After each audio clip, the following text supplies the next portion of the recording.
Hello again, Susanna here, your intimacy intuitive, angel intuitive, and spiritual guidance counselor. And now we have our question. Thinking of maybe changing the name of this little segment instead of the question of the week or whatever into like Ask the Angels. I've been getting a few questions here and there, but I really would love to get more questions. And feel free to, write your questions in the comment section below the video, or send them to me in a message on the Facebook page or through my email. And you can get all that information on my website or the Facebook page, which is the info. And so this is a really good one. So, oops, thought I could see it from there. No.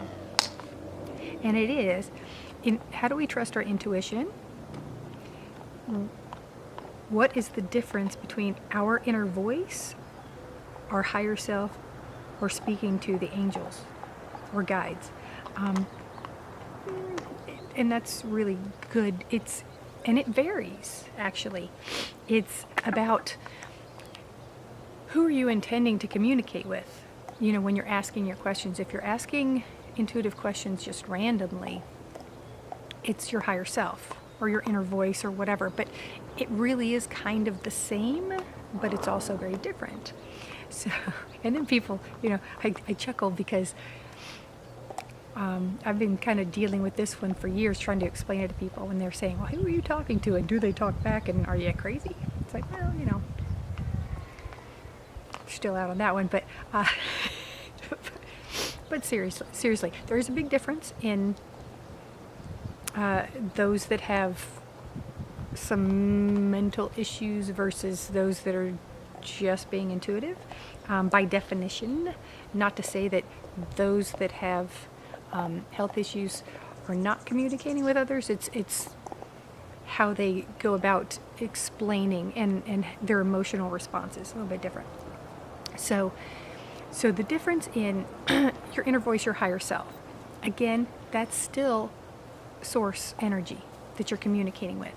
And yes, when you do ask a question to the universe or whatever, and the answers that come back, that's where they're coming from.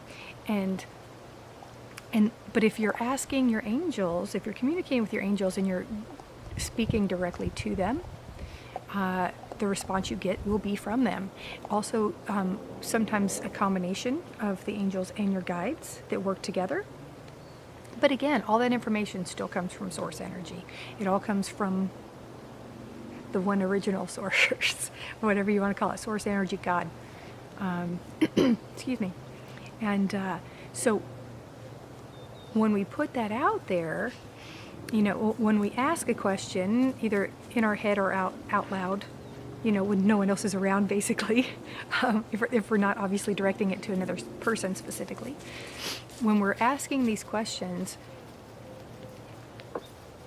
the way we know it's not our brain taking over, because a lot of times people will also ask in this situation that, here's little Lou's prancing, the way we know it's not ourselves, because, again, a lot of people say, well, how do I know I'm not just making up the response in my head, or it's not wishful thinking or fearful thinking or whatever, depending on the answer that we receive, because we do receive answers when we ask questions.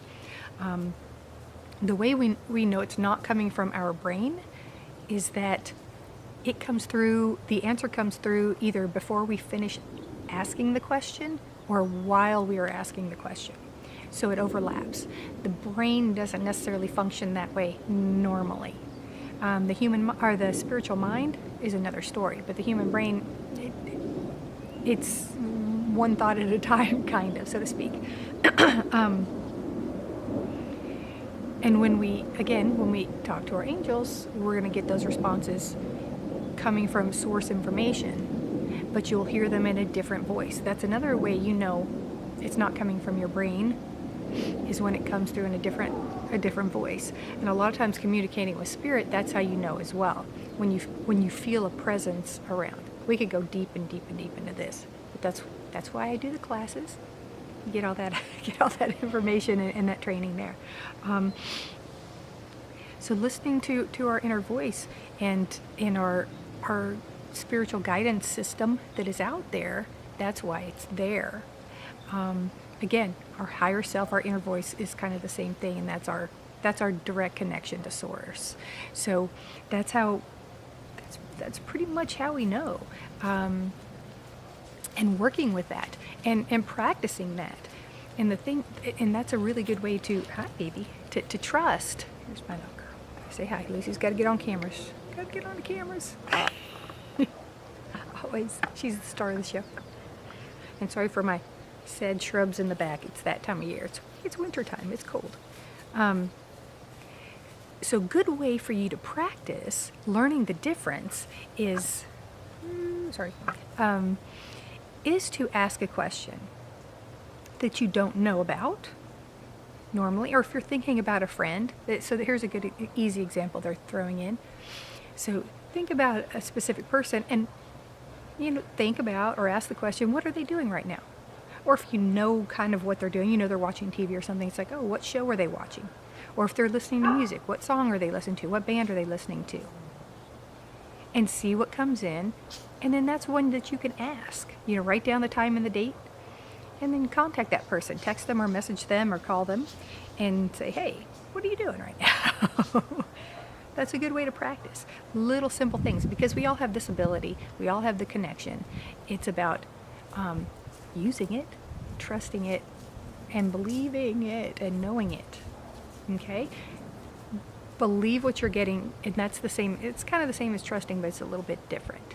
And keeping that strong. Keep practicing. Pay attention to those inner voices and the outer voices, because hey, that's spirit coming through. To clarify that again, sometimes it's spirit energy externally, and sometimes it's ourselves making it easier for understanding if it comes separate from ourselves.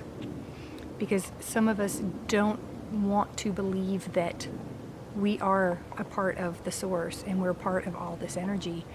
And I guess, for lack of a better word, we have that fear of the ego, that, oh, it's not me, it's from somewhere else. I have nothing to do with it. But we do. We are all one, and we're all connected to source. So that's kind of how that works. So think about that. Practice that this week. Practice little questions and see how that goes. And again, ask me some questions. Keep this going. This is fun. This is good stuff. And it's cheaper than coming to the class. You can do that too. But, this is good information to get you going. Real life stuff.